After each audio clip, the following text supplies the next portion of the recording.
moment of silence and the Pledge of Allegiance.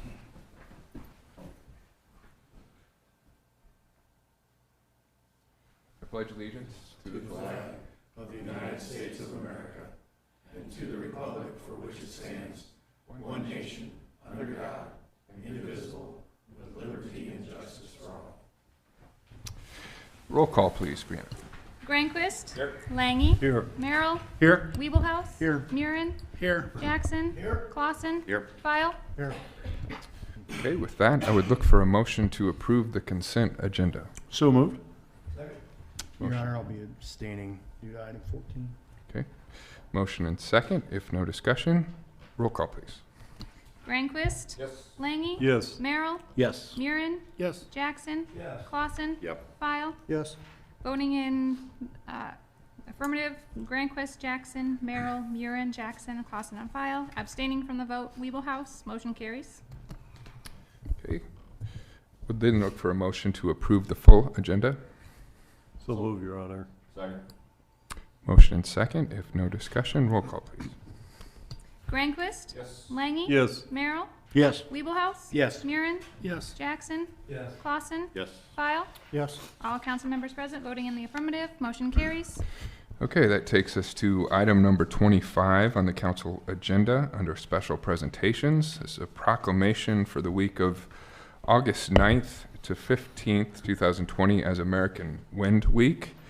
The proclamation reads, whereas wind energy is the largest provider of renewable energy in the country, and the wind industry is a major economic driver in towns and counties all across Nebraska, driving $3.8 billion in total capital investment to date. And wind energy provides a steady and reliable additional stream of revenue for Nebraska farmers, generating nearly $15 million in annual lease payments for rural landowners in 2019 alone. And Nebraska's 26 wind farms and strong wind-related supply chain provide more than 2,000 jobs for Nebraskans, and wind power provides almost 1/5 the entire energy output for the state of Nebraska, and with continued investment in renewable energy can continue to power our state for years to come. Now, therefore, I, Josh Moaning, Mayor of the City of Norfolk, Nebraska, by the power vested in me, do hereby proclaim August 9th through 15th, 2020 as American Wind Week in the City of Norfolk, and encourage all citizens to learn more about the benefits of wind energy in our community and celebrate Nebraska's leadership in renewable energy production. With that, we move to item number 26 under public hearings and related action. I will open this public hearing at the request of N8 Development LLC for the Legacy Bend final planned development on property generally located at the southeast quarter, northeast quarter section 23, Township 24, Range 1 West. And to kick off the discussion during the public hearing, we'll hear from Val Grimes, our city planner. Thank you. This final plan development is the continuation of the preliminary PD that you approved here about a month ago. Not much has changed on it. They are still asking for the setback reliefs for front and rear, and also the parking requirements for the clubhouse. And just a little note, if this public hearing and action is not passed on all three readings, then we will need to pull the final plat of the 4th edition, because the plat shows the setback reliefs that's being asked for in the public or the plan development. And the applicant is here tonight also if you have questions or if he would like to talk about his project. Okay, thank you, Val. Any questions for Val? This is a public hearing, so anyone wishing to make comment can do so now. Okay. Seeing and hearing no one, I will move to close the hearing, but first a Planning Commission report. The Norfolk Planning Commission held a public hearing on July 21st, 2020 at the request of N8 Development LLC for the final plan development on property generally located in the southeast quarter of the northeast quarter of Section 23, Township 24, Range 1 West. The Planning Commission recommends approval with a 7-0 vote. Okay, Thank you, Brianna. I will close the hearing and move to item number 27. Would look for a motion to consider ordinance number 5676, approving the Legacy Bend final planned development. Your Honor, I'd move for consideration of ordinance number 5676. Second that. Motion and second. Any discussion or comments, council, before we move forward? I would just say quickly that we're encouraged to see another phase of this development move forward. It's added another variety of options for our citizens in needed housing development. And from all intents and purposes, it looks like the project's moving forward quite smoothly and being received well in the community. Any further discussion or comments, council? Well, that being said, also, Your Honor, the use of the planned development here, I think is one of the tools that helps alleviate, some of the concerns that occur in the area, because you know what you're going to get. So I always supported planned development usage when that's the case. So. Well said. I think it's a good model going forward. Okay. Anything else? If not, short title, please. An ordinance of the City of Norfolk, Madison County, Nebraska, amending the zoning district map of the City of Norfolk, Nebraska, providing when this ordinance shall be in full force and effect, and providing for the publication of this ordinance in pamphlet form. Okay, roll call, please. Granquist? Yes. Langy? Yes. Merrill? Yes. Weeblehouse? Yes. Murin? Yes. Jackson? Yes. Clausen? Yes. File? Yes. All council members present voting in the affirmative. Ordinance 5676 carries on first reading. Your Honor, I'd move for suspension of the rules since there's no opposition. Consider ordinance 5676 on second and third. Second that, Your Honor. Okay, motion and second to suspend the rules and approve on second and third readings. If no discussion, roll call, please. Granquist? Yes. Langy? Yes. Merrill? Yes. Weeblehouse? Yes. Murin? Yes. Jackson? Yes. Clausen? Yes. File? Yes. All council members present voting in the affirmative. Ordinance 5676 carries on second and third. Okay, item 28 would entertain a motion to consider resolution number 2020-32, approving the final plat and subdivision agreement of Legacy Bend 4th Edition. Your Honor, I'd offer for consideration resolution 2020-32. Second. Motion and second. Any discussion on this, council? Hearing none, roll call, please. Granquist? Yes. Langy? Yes. Merrill? Yes. Weeblehouse? Yes. Murin? Yes. Jackson? Yes. Clausen? Yes. File? Yes. All council members present voting in the affirmative. Resolution 2020-32 is adopted. Okay, with that, we move to item number 29. I will open this public hearing to consider the redevelopment plan for the Bradford Business Park project located in the West Highway 275 redevelopment area of the City of Norfolk, Nebraska. And to open the public hearing, Randy Gates, our City Finance Officer. Yes, Your Honor. This is the fourth public meeting which we've considered the redevelopment plan. There's been 2 Community Development Agency meetings and a hearing at the Planning Commission, and this hearing in front of the City Council is the final step for plan approval. The June 15th Community Development Agency voted to unanimously accept the redevelopment plan and forward it to the Planning Commission for review and recommendation. The Planning Commission held a hearing at their July 7 meeting and recommended approval of the plan on a 9-0 vote. The Community Development Agency approved the plan with resolution number 2020-10 on July 20, recommending approval of the redevelopment plan to the City Council. The Bradford Business Park project is a 140-acre parcel located in the northeast intersection of South 37th Street and West Omaha Avenue. This parcel is owned by the Greater Norfolk Economic Development Foundation and was master planned by Olson. The redeveloper plans to offer shovel-ready sites for heavy commercial and light industrial development. Total project costs are estimated to be more than $13 million. This plan is for a 3-phase project with a development timeline based on market demand. The plan provides for up to $13,279,309 of tax increment financing for the project. Even with the TIF, the redeveloper's annualized return for the first 6 years of the project is estimated to be only 2.34%. As a nonprofit entity, the redeveloper is willing to accept a low return in order to promote economic development. The redeveloper plans to start construction following approval of the TIF agreement. And answer any questions. Okay, thank you, Randy. Any questions? Randy, when do we vote to approve the TIF, or have we already done that? We've had so many hearings on this between the CDA and the council. When do we vote? When's the TIF allocated?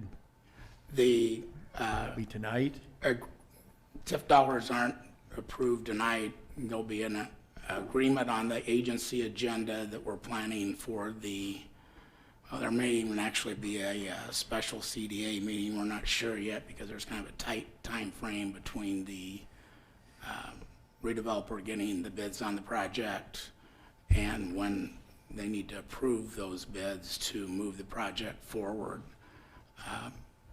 But that will be approved sometime in the next 2 or 3 weeks.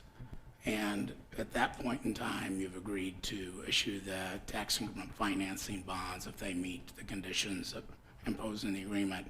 And then there will also be a TIF bond resolution that will be approved before those bonds can be issued. And probably at least 2, maybe 3 TIF bond resolutions, depending on how many phases this is done in. It's in the plan as a 3-phase project, but depending on how bids come in, it may be condensed down to 2 phases. That's kind of in the air now since we have not yet got the bids back from the contractors. But the hope is we want to move dirt yet this year, right? Yeah, the construction will begin this year, and I would expect the first issuance of TIF bonds would be approved this year, shortly after the TIF agreement is approved, probably at one of the next meeting or the meeting after that of the agency. Thank you.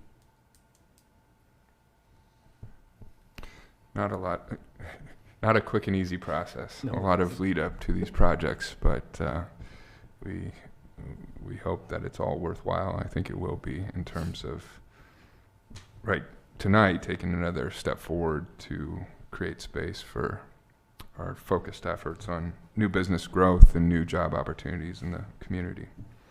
This is a public hearing, so anyone wishing to make comment can do so now.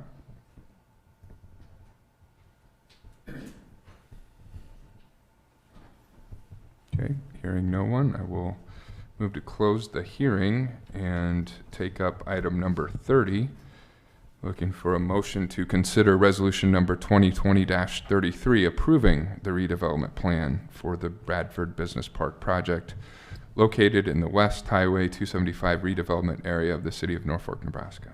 All right, present Plan 2020-33 for consideration. Second? Okay, motion and second. Any discussion, comments, council? Okay, hearing none, roll call, please. Granquist? Yes. Langy? Yes. Merrill? Yes. Weeblehouse? Yes. Murin? Yes. Jackson? Yes. Clausen? Yes. File? Yes. All council members present voting in the affirmative. Resolution 2020-33 is adopted. Okay, takes us to our regular agenda. Item number 31. Would look for a motion to consider approval of change order number 2, final with Rutchins Construction Incorporated for the 2019 Victory Road Water and Sanitary Sewer Extensions, Water District number 123, and Sanitary Sewer Extension District number 252, project resulting in a net increase of $3,555. I'll make a motion, Your Honor. Motion second, and for some background on this, Steve Ramus, our city engineer.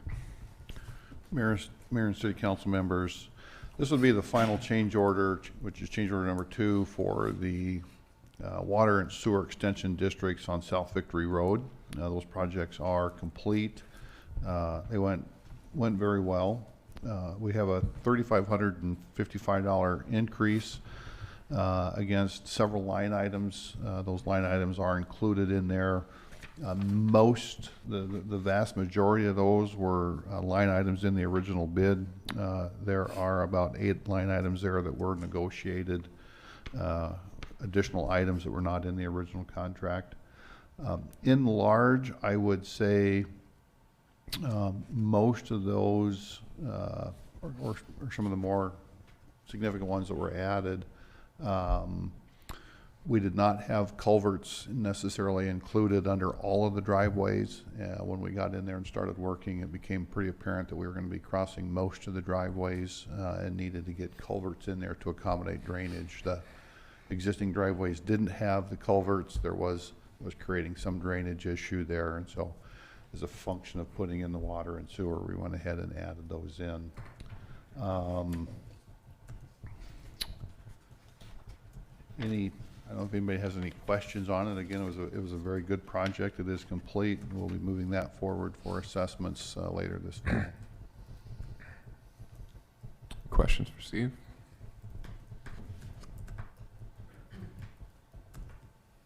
Okay, hearing none. Roll call, please. Grandquist. Yes. Langy. Yes. Merrill. Yes. Weeblehouse. Yes. Murin. Yes. Jackson. Yes. Clausen. Yes. Pyle. Yes. All council members present voting in the affirmative. Motion carries.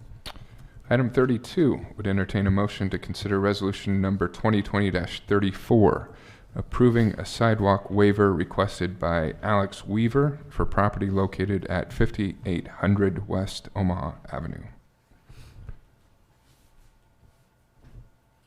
I'll make a motion for consideration of resolution number 2020-34. Second.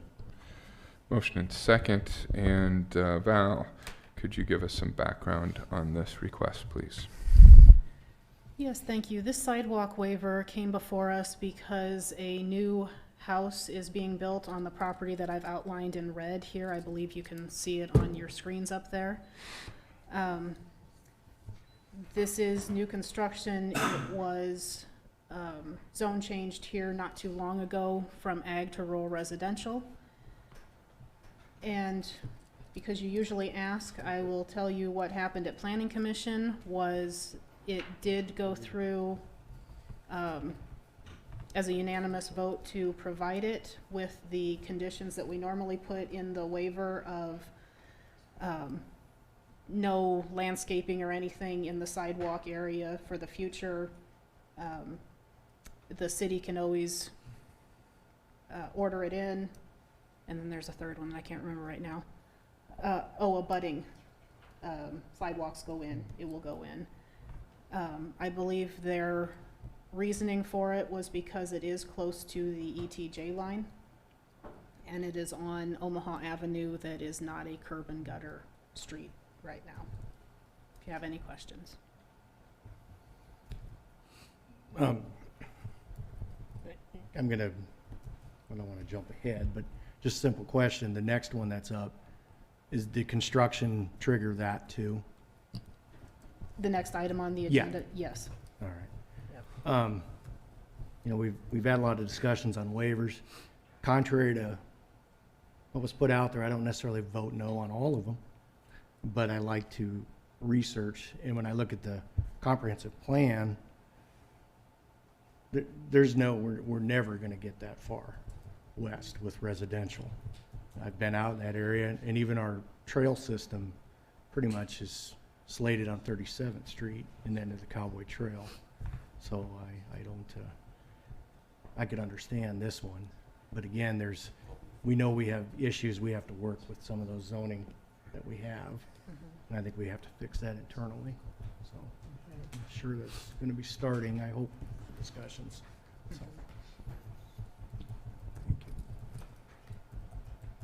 Any other questions or comments, council?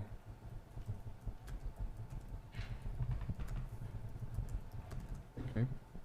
Hearing none, roll call, please. Grandquist. Yes. Langy. Yes. Merrill. Yes. Weeblehouse. Yes. Murin. Yes. Jackson. Yes. Clausen. Yes. Pyle. Yes. All council members present voting in the affirmative. Resolution 2020-34 is adopted.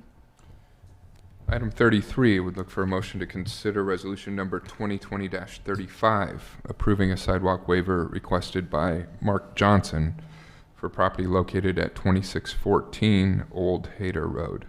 Your Honor, I'd move for consideration of Resolution 2020-35. Second. Motion second. And Val, once again, could you give some background on this request? Yes, thank you. This area was recently subdivided into a couple more lots. It was one large lot. Mark Johnson wants to build and move, I believe he's an electrician, a new building out there on this lot that is highlighted in red. And so therefore, because it was platted and the new building permit has come through, that is why the request for the sidewalk waiver. Again, Planning Commission unanimously recommends approval on this. Similar reasons for the last one, that it is an industrial area and it's north of Benjamin, where there aren't a lot of houses and other buildings.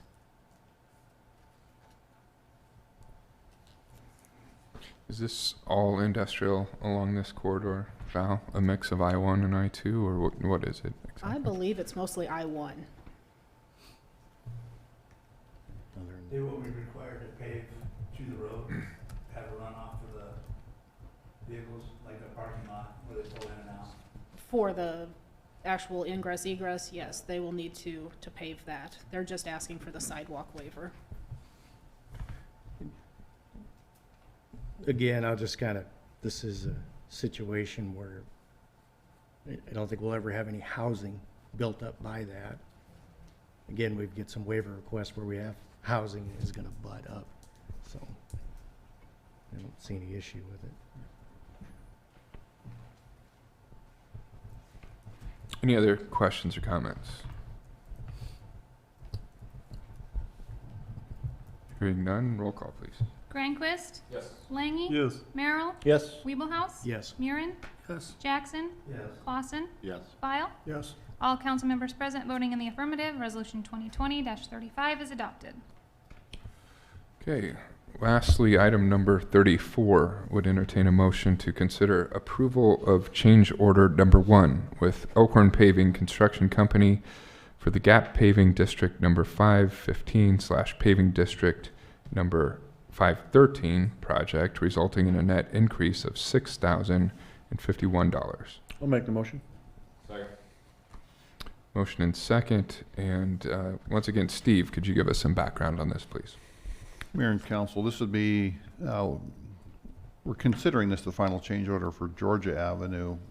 Georgia Avenue and Square Turn were bid as one project, but since we've focused on the Georgia Avenue one and have that project complete, we wanted to move the final quantities forward on that portion so that we can start our internal paperwork and accounting purposes for assessments. Again, I think the project went very well, working with the school district and the YMCA over there. We had some edits to the project in terms of tree trimming and tree removal. The storm sewer over there, there's a storm sewer under the road that extends all the way back to the North Fork now and drains a substantial portion of that. We had originally in our design, we're trying to save as many trees as we could. Once we got in there, the depth of the storm sewer and the damage to the roots just really precluded trying to salvage those. So we took them out knowing that they were most likely going to die in the next 4, 5, 6 years anyway, and we'd be back there removing them. So we advanced that. I think there were 9 additional trees that we ended up removing. Some of them were quite substantial trees. The other more significant add that was not in the project was an area inlet over right at the intersection of First Street and Georgia. There was some utility conflicts in there that we just couldn't adjust around and make all of that drain appropriately, so we added an inlet there so that intersection would drain appropriately. Okay, thank you, Steve. Any questions? Hearing none, roll call, please. Grandquist, Yes. Langy, Yes. Merrill, Yes. Wiebelhaus, Yes. Murin, Yes. Jackson, Yes. Clausen, Yes. File. Yes. All council members present voting in the affirmative, motion carries. And that concludes this meeting of the Norfolk City Council. We are adjourned.